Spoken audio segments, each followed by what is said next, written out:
Yo, what's up, guys? I just kind of wanted to do sort of an end of tier sort of review of marksmanship and sort of like a guide video and just kind of what I've learned about the new spec, because it did change, of course. It changed in 8.1 and then it didn't really change in 8.15, but it will change in 8.2 probably a little bit, you know, with some azurite traits and trinkets and things like that. It'll probably change a few things around, and we'll see if they do any like big balance changes with maybe giving us 2-target cleave, or you know, more than 6 targets target cap.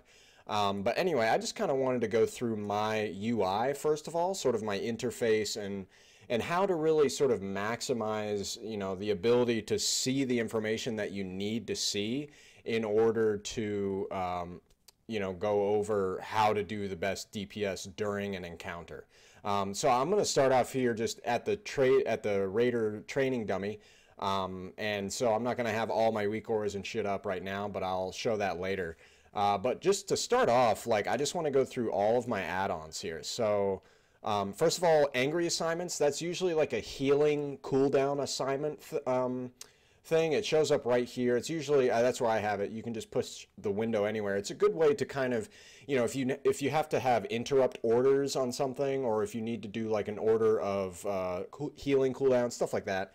Angry assignments is great for that. A lot of guilds use that, obviously. Auctionator is just one of the many, you know, auction house add-ons. It's pretty, you know, simple. I just like that one. Bartender is the big one that I like. So Bartender is what makes my bars down here at the bottom sort of look like that. So if we do actually go /bartender, and then we hit lock here, so it's no longer locked, this is where you can control, like, you know, I can move this over here or like up here, and this is obviously this is pretty much the biggest part of being a good, well, damage, healing, or tank you know, player, is having good bars that are in a good spot on the screen, that, you know, aren't too far away from your eyesight, but they're also not, you know, jumbling up on top of stuff. I see a lot of, like, even great players who just personally, I feel like their bars are just too centered, and they're too much in the center of the screen, and they actually take up a lot of great real estate.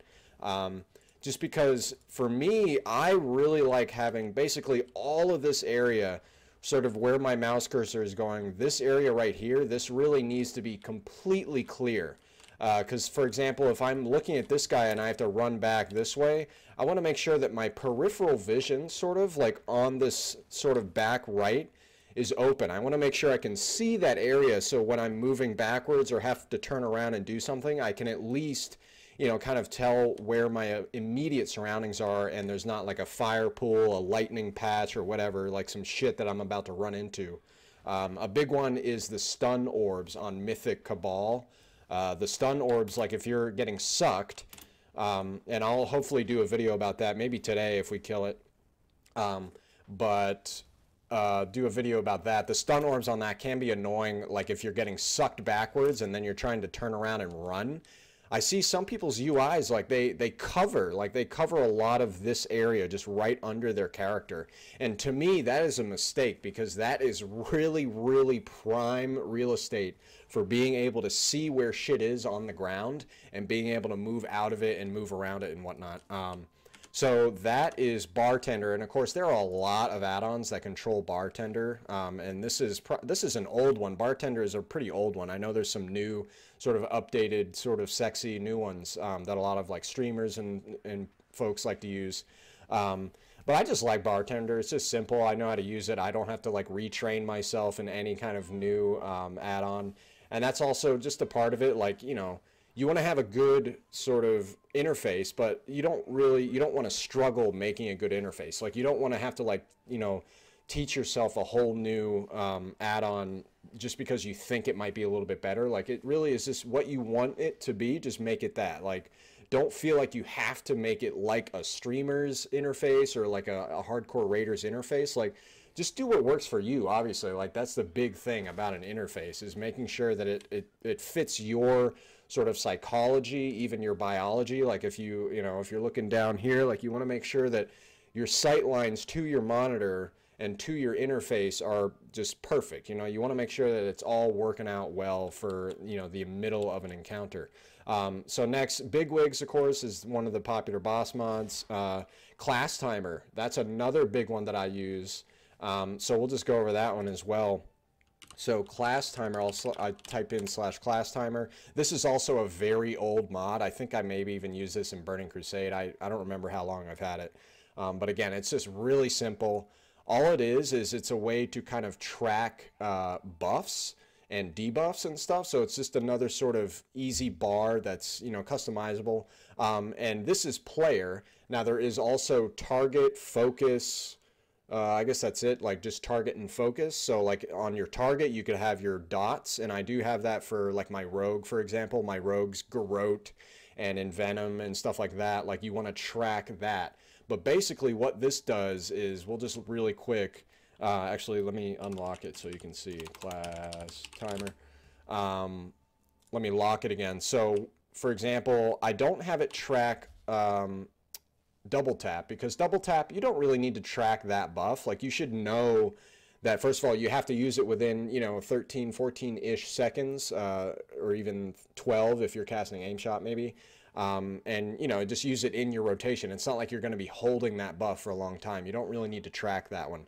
So the ones I like to track, for example, are the big one, True Shot. So when I pop True Shot, I get this bar right here. And you've seen this in my videos. It just counts down, and the big thing here is like, okay, 6, 5, 4. So if you're doing your rotation, and right about here, it's like, okay, I can fit in an aim shot, like right at the end. You know, if you've been doing your rapid fire and then, oh, I can just barely fit an aim shot in. Knowing that you can fit an aim shot in is really important, because, and also you can see here I have my overwhelming power tracked. I actually just changed that. Overwhelming power is such a powerful sort of proc that I just wanted to track it, because again, it gives you haste. But to go back to True Shot, the reason you really want to track True Shot with a big sort of something on your screen, obviously there's probably a lot of weak auras that do sort of the same thing. They probably count down or just count across. I just like the spatial sort of look of Class Timer as it goes across the screen like that, because it's kind of like, you can really tell like when it's right about to end, you know. But the things that go around like this on a square, it might be a little harder just to kind of tell like right when it's ending. But that's just personal preference again. But with True Shot, it's really important to track it, because not only like unerring vision stacks, like knowing right when you've hit 10 unerring vision stacks, but if you know that right at the end of True Shot, if you know that it has like 0.03 seconds on it and your latency is only like, you know, 80 or 90, and you're spamming, like, you know that you're going to be able to cast an aim shot in that 0.3 seconds. So why is that relevant? Well, there are some times when you want to just go man mode on the damage, and let's say like, you know, let's say this trap right here is some fire. Like if the fire is about to land under my feet, I know that like if I'm casting a regular aim shot, it's pretty long. Like I'm not going to be able to finish the cast and then move out of the fire. But if I have True Shot up, like it's much faster, so I can do that and then move. So that's all it is. I know that like I can cast that aim shot and then move like really quickly, like, because I know that I have maybe, you know, you saw, what is it? The cast time is 1.09 seconds there. So if I know that it's 1.09 as opposed to 2.1, I mean, that's more than 1 second. Like that's almost double your sort of movement uptime, meaning like you are able to really make a good move there with that hasted aim shot, because you have to, obviously you have to stand still to cast aim shot and then you can move. But if I know that I have a hasted aim shot by tracking True Shot, that I'm able to cast it and then move, and know that I can finish the aim shot and move all before I even cast it. Like I know ahead of time that I'm going to be able to do that and not get hit by some big frontal or some big blast or whatever that I'm standing in. So that's a really important reason to track True Shot.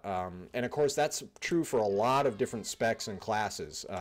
It's just important to track your big cooldown or whatever your big sort of ability is that controls your DPS or your healing, obviously, anything like that.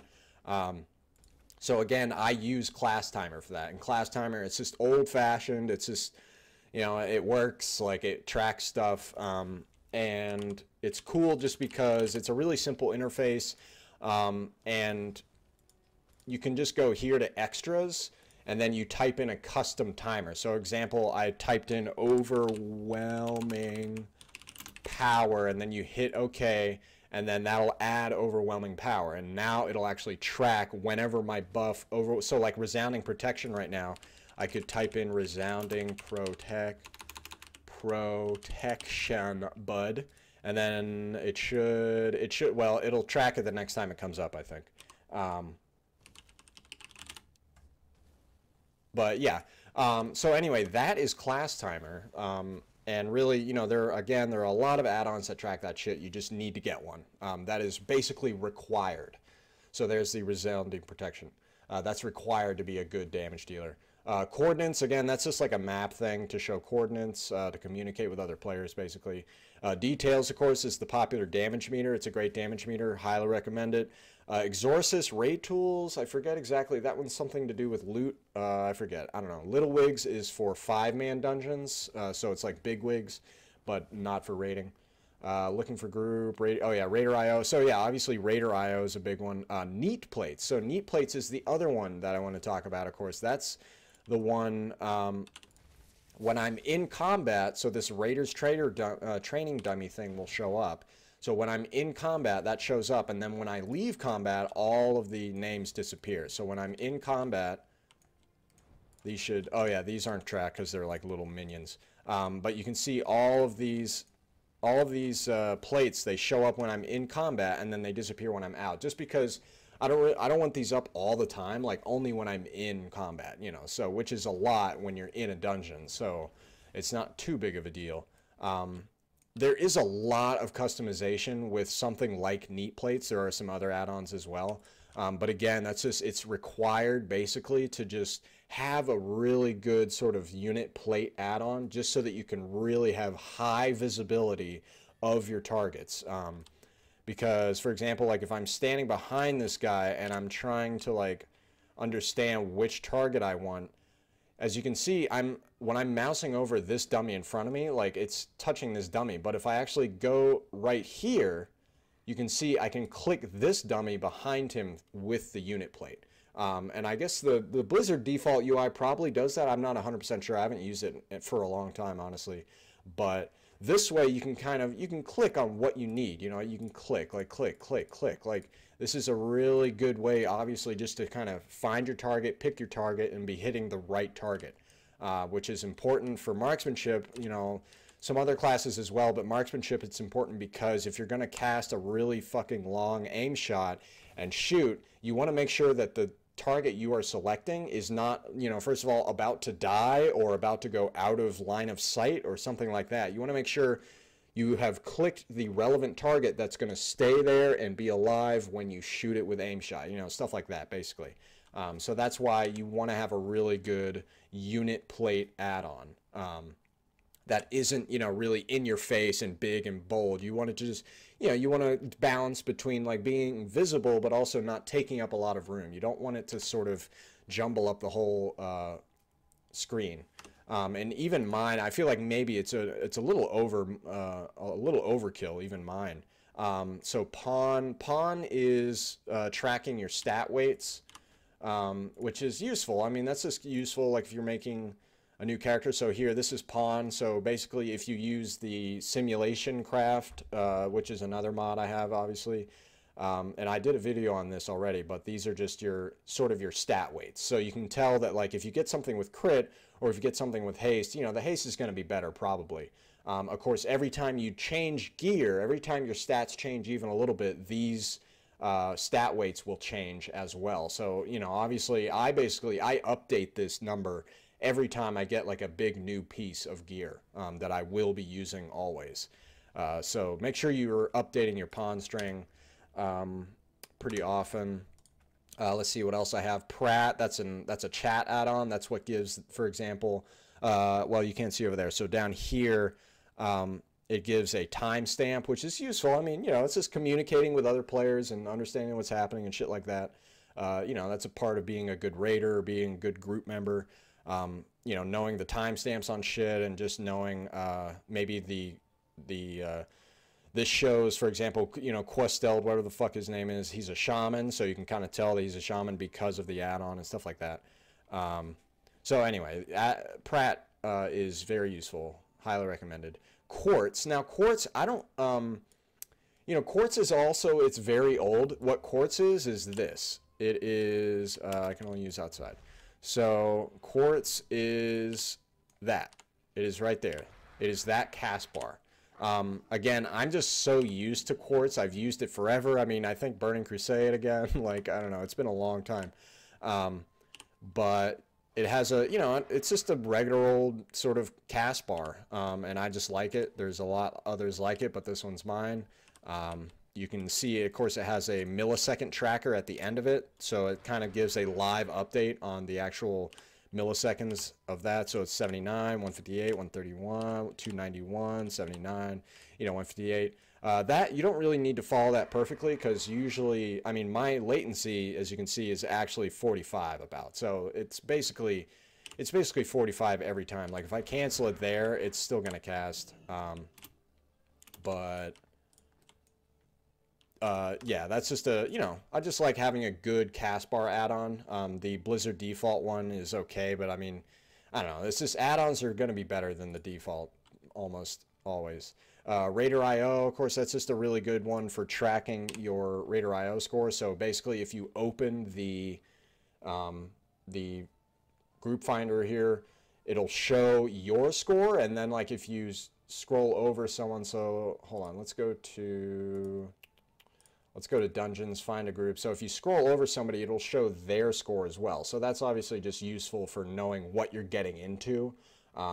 So like this guy's doing +9 siege, but he's got like a 1,000 Raider IO score. So yeah, it seems pretty good. I mean, you know, it seems like that would work out. Just knowing that information is good. And like this guy's doing a 16, he's got 2K, so that's pretty good, you know, anyway. And obviously when making a group, it is pretty important to have like a Raider IO add-on. I'm not going to say like you should only go by Raider IO and like it doesn't matter like if they have an achievement or gear score or whatever item level. You know, it depends. I mean, if you're a nice guy, maybe you invite people even if they kind of suck or whatever. You just, that's your own decision to make. But this is a tool in order to make good decisions. So that's basically why I highlight it here. And basically all of the UI stuff, all of the interface add-on things for World of Warcraft they're all just tools in order for you to make better decisions. You know, depending on what decision you end up making, it doesn't really matter, but it's just you have the option to understand all of the information and not just maybe a small part of it. And that's really what it's all about in a game like World of Warcraft. So range display, let me turn this off really quick. Resounding protection. So range display for Hunter is pretty important. I mean, for most casters. So this is just basically, it's right here. You can see it right on my character. I don't really use it during combat too much. And as you can see, it's actually on my cast bar. And I do that kind of purposely. I mean, I don't know. Maybe I could move it. I honestly haven't even cared. But you can see here, my cast range is actually 47 yards. So when I get back here, it's now at 48, basically, to 50. So I'm between 47 and 50 here from the target. So I'm out of range. But if I get here, 45 to 47, that means I'm in range just barely. And that's really important for some fights, like King Rostakon comes to mind. Sometimes at the end of that fight, there's a lot of movement with the tank. Maybe the tank is moving him across the room because there's so much shit going on over here. He wants to move over here. But if you're over here, you need to make sure you're still in range of the boss. And of course, the important thing here is if you see this number going up like this, that means your target is moving away. Like if you're standing still and that number is going up, obviously that means they're moving away from you. So you probably should start moving towards, even if you can't really see like what the fuck is going on. Like there's a bunch of fire everywhere. I can't see shit, but it looks like my target's moving away. So I need to move with the target. Obviously for melee, that's irrelevant. Although, I mean, I don't know. Rangefinders are still good for melee, I guess. Like you can click on people, so I can click on a person and it shows their range as well. Anyway, so rangefinder, again, that's just another, like, just useful. It's just useful. RC Loot Council is for doing loot Sexy map, that's like a map add-on. So this is kind of what makes my map look like this. It's like a square and it has shit around it. That's kind of a new add-on I just got. I just wanted to have a good map add-on. Simulation craft is also pretty important. That's if you type /simc. Whoops, hold on, I'm gonna move away from this guy. If you type /simc, then this is your simulation craft string. So this is what you copy and then paste into like Raidbots, basically. Raidbots website, or just the simulation craft website. But that's what you use to just simulate your character and find your stat weights and figure out if a certain item is an upgrade. And this string, this will have everything that's in your bags as well. So this part here, so like this first part here is what you have equipped, and then you can see here it says gear from bags, so it also picks up all the gear from your bags. So that way you can select like, okay, I want to sim this, this, and this in one slot, and which one is the best in that slot. So obviously that's really good, just for figuring out what loot to use, what, you know, which loot is the best in your stuff. Tomcats, Tors, that's something to do with the minimap. I kind of forget, honestly. Weak auras, obviously weak auras is a huge one. That's a really big rating add-on.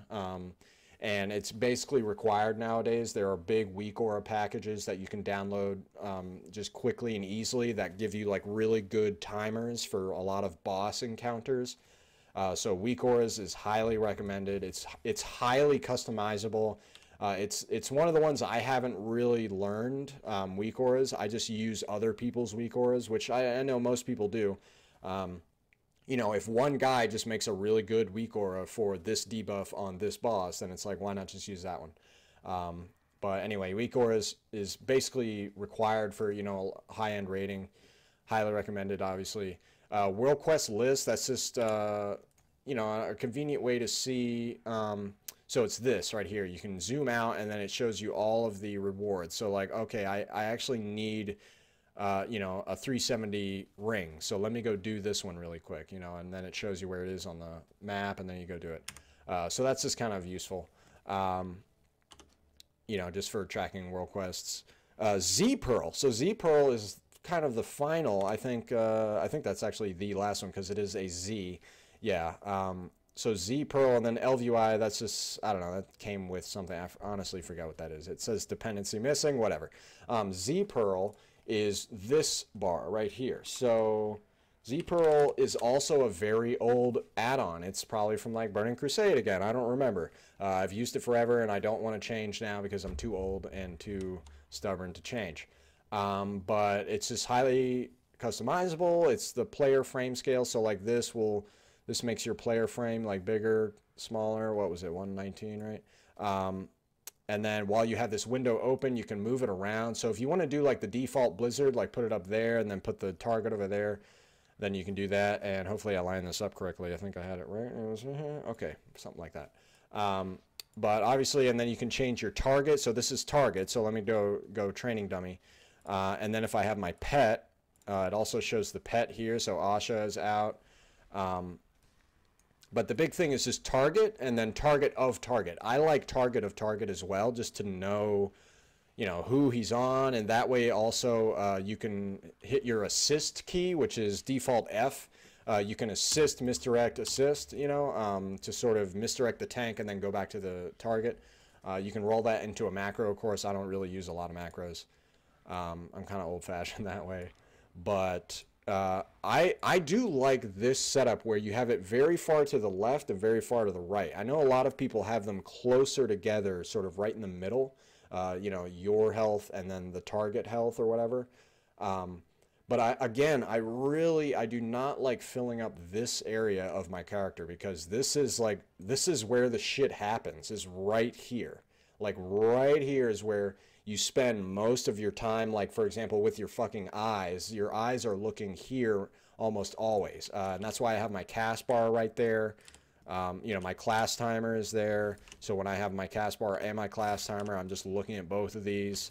And I'm also, and while I'm looking at this, it's basically my eyes are going only about up to here, down to my bars, and then at my cooldowns and shit like that.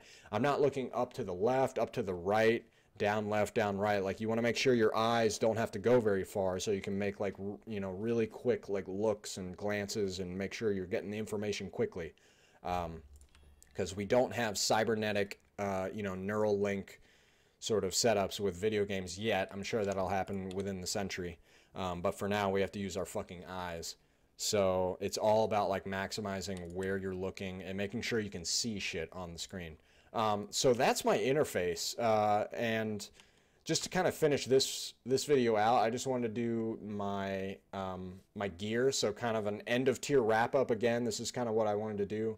I finally have basically the best in slot gear you can possibly get as a marksmanship hunter. So I finally got the Visage, which is the best, just because surging and unerring are both really good. You can do 3 in the rhythm, but I just like unerring vision more. I like having unerring vision over in the rhythm. You know, 3 in the rhythm is like more maybe sim DPS, but having an unerring vision, I don't know, I've really liked that trait, and I'm sticking with it. But obviously the big ones here are overwhelming power and duck and cover. Duck and cover is the best defensive trait. Resounding protection is second, or maybe even third. I mean, really, resounding protection isn't even that great. Some fights it's good for. Cabal's a good fight for it, but some fights it's just not good because it's just going to get ticked down slowly and doesn't really soak big damage.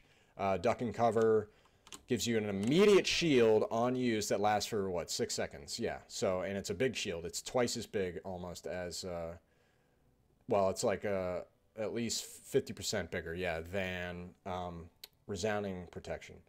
So this one is unerring in the rhythm, overwhelming. Again, that's awesome. And then finally, in the rhythm, focused, overwhelming. And then long strider. I mean, long strider sucks pretty bad. Oh, fucking well. You just want the 3 overwhelming powers, and you want in the rhythm focused, in the rhythm unerring, in the rhythm surging. Basically, that's what you want. I've gone for 2 unerrings instead of a 3rd in the rhythm, because I like unerring, you know, I fucking love it. You know, I have a 420, I got 415s. Obviously, my big old fucking bow, she's my queen here, my Terrorwing longbow. 425, I got that on our second conclave kill like fucking months ago, it feels like. So that has been amazing. You know, I got some 420 socketed shits, 415s, some 410 socketed shits, 415 socketed. This ring is kind of weak. And obviously when we move into, we are in Crucible right now, and then when we move into Ajara, the Zuldazar set bonus will be nullified. So you need to make sure that you have perhaps both a cloak and a ring ready to go, like right for Crucible, or obviously going into Ajara. I use the Seal Questionable Loyalties over this ring. It's pretty close. I mean, it's not a huge upgrade or anything, but it's just a tiny bit more, just because the set bonus is nullified, obviously, outside of basically Battle of Dazar'alor. And then I got my big old fatty jewel crafting ring that rolled, you know, Verse Mastery. That was my first roll, and I don't know, I figured I'd never roll it again. I'm going to save the best for last here. You guys have already seen the Azarok's Resonating Heart, 425. I mean, when this procs during True Shot, it's like, it's so good. So if it doesn't proc at the right time, and it's, you know, oh well, but it's a big fatty trinket, and it's just got a lot of stats, so it's just sick. And obviously, I finally fucking got a Gale Caller's Boon, guys, this week, just this week, you know, 2 days ago, out of my box. So it's fucking amazing. This is an extremely fucking powerful trinket. I can't believe that I didn't get one for so long. I mean, I haven't run 100 Shrine of the Storm, but I've run about 30 at least, and I didn't get a single Gale Caller's Boon. So fuck me, right? So I finally got one. It's fucking amazing.